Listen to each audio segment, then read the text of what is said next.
Hello guys, welcome back to another video. আশা করি তোমরা প্রত্যেকে ভালো আছো, সুস্থ আছো, নিজেদের পরিবার পরিজনকে নিয়ে। তো জীবন মানে যুদ্ধ, জীবনেরই আর একটা পার্ট, মানে আমার জীবনের খুব বড় সড়ো মানে একটা সার্জারি হতে চলছে। ঘন্টা দুয়েক পর হবে। আমি এখন নার্সিংহোমে ভর্তি রয়েছি, অ্যাডমিট রয়েছি।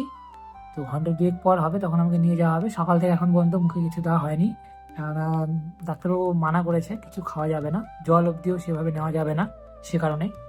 তো খারাপ সময় আসবে, আবার চলেও যাবে।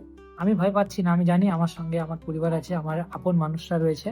তো আশা করি সবকিছু ভালোভাবে হবে, এই আশা নেই, মানে আছি এখানে। তো তোমাদের সঙ্গে দেখা হবে। অনেকগুলো ভিডিও রয়েছে যেগুলো পেন্ডিংয়ে পড়ে রয়েছে, এখন আপলোড করতে পারিনি। কিন্তু মানে এখান থেকে অপারেশন মানে সার্জারি হওয়ার পর 2-3 দিন পর যখন ছুটি দিবে, বাড়ি যাওয়ার পর আমি চেষ্টা করবো তোমাদের সামনে শেয়ার করার। আর 2-1 দিন সেভাবে ভিডিও তোমরা পাবে না। তো বাই, তোমাদের সঙ্গে দেখা হচ্ছে। একদম নর্মালি একটু সুস্থ হয়ে যাবো তারপর। তো বাই, সকালে ভালো থাকো।